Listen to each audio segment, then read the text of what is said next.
जय मसीह की। Bible life podcast में आपको स्वागत करता हूँ। यूहन्ना रचित सुसमाचार 11वीं अध्याय 45 से लेकर 47वीं आयत तक। Gospel of John chapter 11 verse 45 and to 47।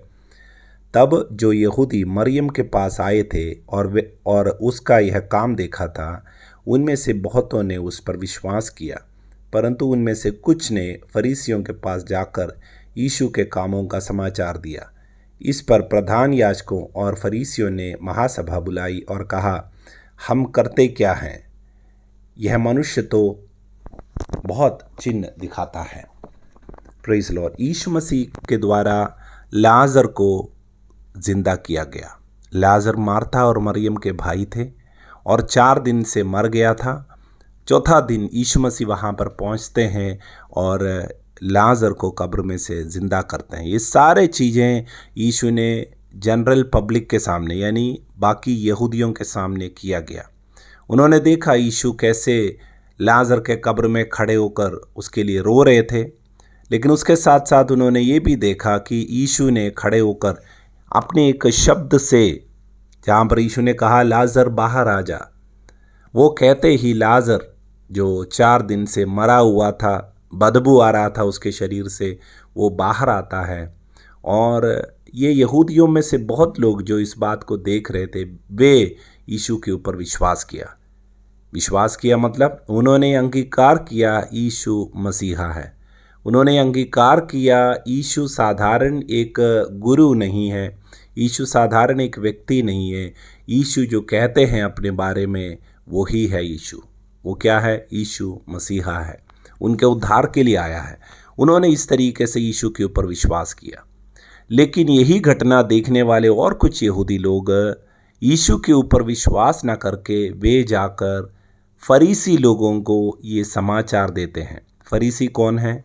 वे यीशु मसीह को हमेशा अक्यूज़ करना चाहते हैं। यीशु मसीह के ऊपर उंगली उठाने वाले लोग हैं। वे धार्मिक पाखंडी लोग थे तब के।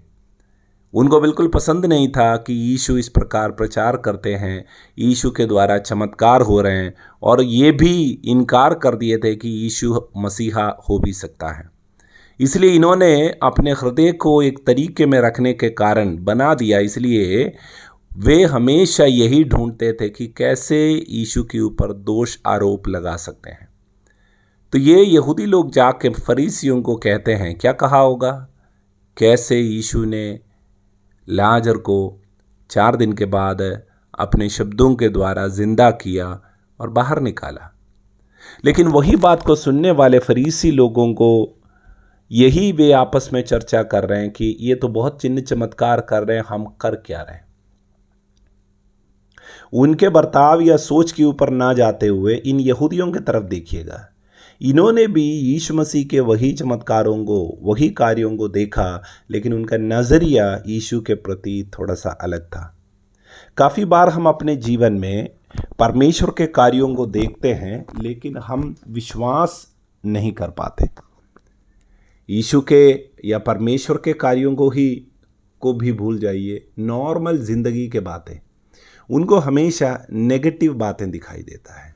वे हमेशा कंप्लेंट करते हैं, वे हमेशा कमियां निकालते हैं।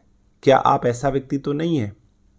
उस तरह के व्यक्ति कभी भी अपने जीवन में सफल नहीं हो सकता। वे व्यक्ति कभी भी विश्वास में नहीं बढ़ सकते। वो व्यक्ति हमेशा लोगों को परेशान करने वाला एक व्यक्ति बनकर रह जाता है। वो व्यक्ति के द्वारा किसी को भी खुशी नहीं मिलता। आपका जो नज़रिया है, पर्सपेक्टिव है, वो आपके लाइफ को एक डायरेक्शन में जो अच्छाई की ओर ले जाता है, या दूसरे डायरेक्शन में जो बुराई की ओर, जो अशांति की ओर ले जाता है, उसमें आपको ले जा सकता है। लेकिन कैसे इस तरह के सोच विचार से अपने आप को कैसे चेंज कर सकते हैं? पहला स्टेप मुझे लगता है वो ये है कि आपको अपने चारों ओर ऐसे सकारात्मक बातें बोलने वाले लोगों से आपको रखना चाहिए। नेगेटिव बात बोलने वाले लोग, अविश्वास के बात बोलने वाले लोगों के साथ अगर आपका संगत है, उनमें से अपने आप को दूर करें।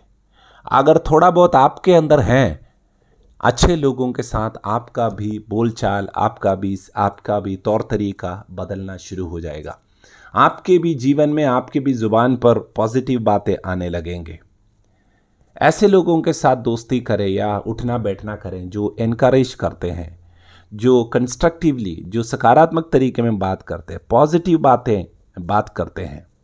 इस तरीके से आपने अंदरूनी जीवन को, अगर आप सकारात्मक लोगों से, सकारात्मक बातों से अगर घेर कर रखेंगे, आपका भी जीवन एक सही दिशा में जाने लगेंगे। प्रभु आपको अपने जीवन में आज एक पॉजिटिव दिशा में जाने के लिए प्रभु आपको मदद करें, और जिसके द्वारा आपका जीवन बहुतायत से आशीषित भी होने वाले हैं। God bless you. Praise the Lord.